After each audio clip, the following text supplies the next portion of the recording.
Praise the Lord. Welcome to day 17 of today's promise.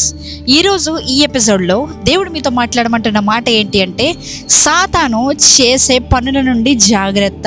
అపవాది మీ ఆలోచనలను, మీ థాట్స్ని వాడు తీసుకొని క్లోన్ చేస్తున్నాడు. వాడు మిమ్మల్ని భ్రమపరుస్తున్నాడు, జాగ్రత్త.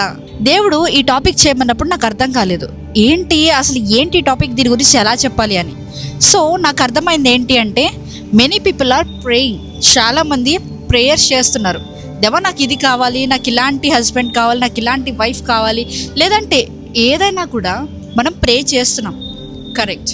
సో ప్రే చేస్తున్నప్పుడు దానికి సంబంధించిన థాట్స్ లేదా ఆ ప్రేయర్ని ఇద్దరు వింటున్నారు. ఎవరు? ఇద్దరు. ఒకటి సాతానుడు, అపవాది. ఇంకొకటి దేవుడు, నీ ప్రార్థనను అంగీకరించి నీ ప్రార్థనకి జవాబిచ్చే ఆ దేవుడు. సో వీళ్ళిద్దరూ నీ ప్రార్థన ఏకీభవిస్తున్నారు కదా, నీ ప్రార్థనని ఆలకిస్తున్నారు కదా. సో ఇప్పుడు నువ్వు కోరినది అపవాదికి కూడా తెలుస్తుంది, ఓకే. సో నువ్వు అపవాదికి తెలిసినప్పుడు వాడికి పవర్స్ ఉంటాయి. ఎలాంటి పవర్స్ ఉంటాయి అంటే, నేను ఎలాగైనా ఈ మనిషి కోరే వ్యక్తిని క్లోన్ చేసి, లేదా ఈ మనిషి కోరే ఏవైతే ఆలోచనలు, ఈ మనిషి కోరే గిఫ్ట్స్ నేను క్లోన్ చేసి తన దగ్గరికి తీసుకొస్తాను అని. ఫర్ ఎగ్జాంపుల్గా చూడాలి అంటే, నేను ఒక ప్రేయర్ చేశాను అనుకుందాం. ఫర్ ఎగ్జాంపుల్ నాకు ఏదో ఒక మొబైల్ కావాలి, iPhone 17 Pro Max కావాలి అని నేను ప్రేయర్ చేశాను అనుకుందాం, ఓకే.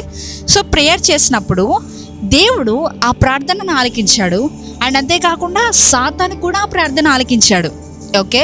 ఈ ప్రార్థన ఎప్పుడైతే నువ్వు ధూపం కింద వేస్తావో, ఈ ప్రార్థన ఈ లోకం నుండి దేవుడి దగ్గరికి చేరుతుంది. ఈ దేవుడి దగ్గర చేరే క్రమంలో మధ్య ఆకాశంలో ఉన్న పారసిక రాజులు, పారసిక సైన్యం నీ ప్రార్థనని ఆలకిస్తాయి. సో విన్న అపవాది ఖాళీగా కూర్చోడు కదా.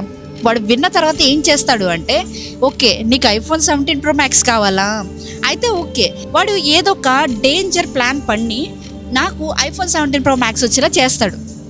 నేనేమనుకుంటానంటే, వావ్ దేవుడు నాకు జవాబిచ్చాడు, నా ప్రార్థనకి దేవుడు ఆలకించాడు అనుకుంటాం. కానీ నో, ఇక్కడే మనం తప్పు చేస్తున్నాం.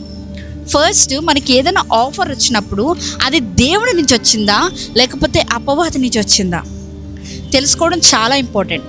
దేవుడి నుంచి వచ్చే ఆశీర్వాదం నీకు ఎలా ఉంటుంది అంటే వాక్యానుసారంగా ఉంటుంది. అపవాది దగ్గర నుంచి వచ్చేది ఎలా ఉంటుంది తెలుసా? వాడు షార్ట్ కట్స్లో తీసుకొస్తాడు నీ దగ్గరికి. నువ్వు ఇలా చేసావు అనుకో, నీకు ఇలా డబ్బులు వస్తాయి, నువ్వు ఇలా ఇది కొనుక్కోవచ్చు అలా. సో ఎప్పుడైనా కూడా మీరు దేని గురించి అయినా ప్రార్థన చేసినప్పుడు అది మీకు వచ్చిన వెంటనే you have to pray again. మీకు వచ్చేసిందని హ్యాపీగా ఫీల్ అయ్యి దాన్ని తీసుకుని ఆనందించడం కాదు. ఫస్ట్ ప్రే, అది నీవే ఇచ్చావా లేకపోతే అపవాది ఇచ్చాడా అని ప్రార్థనలో కనిపెట్టుకో. ఎప్పుడైతే నువ్వు ప్రార్థనలో కనిపెట్టుకుంటావో దేవుడు ఖచ్చితంగా జవాబిస్తాడు. దేవుడు ఎందుకు జవాబివ్వడు? ఈ లోకంలో ఉన్న లేకపోతే ఈ పోల్నో ఈ గోడనో కాదు మనం పూజిస్తుంది, సర్వాంతర్యామి, సర్వాధికారి, సకల విధమైన ఈ సృష్టిని ఆయన ఒక మాటతో సృష్టించిన దేవుణ్ణి మనం ఆరాధిస్తున్నాం. అలాంటప్పుడు నీకు ఏదైనా డౌట్ వచ్చిందా, మనుషులు కాదు, డైరెక్ట్గా దేవుణ్ణి అడుగు, ఆయన ఖచ్చితంగా నీకు జవాబిస్తాడు. Thank you so much. ఈ వీడియో మీకు ఆశీర్వాదకరంగా ఉంటే లైక్ చేయండి, అండ్ అంతేకాకుండా మీ ఫ్రెండ్స్కి, మీ ఫ్యామిలీ మెంబర్స్కి షేర్ చేయండి. సో దెన్ వాళ్ళు కూడా చూసి ఆశీర్వదింపబడతారు. Thank you so much. Praise the lord.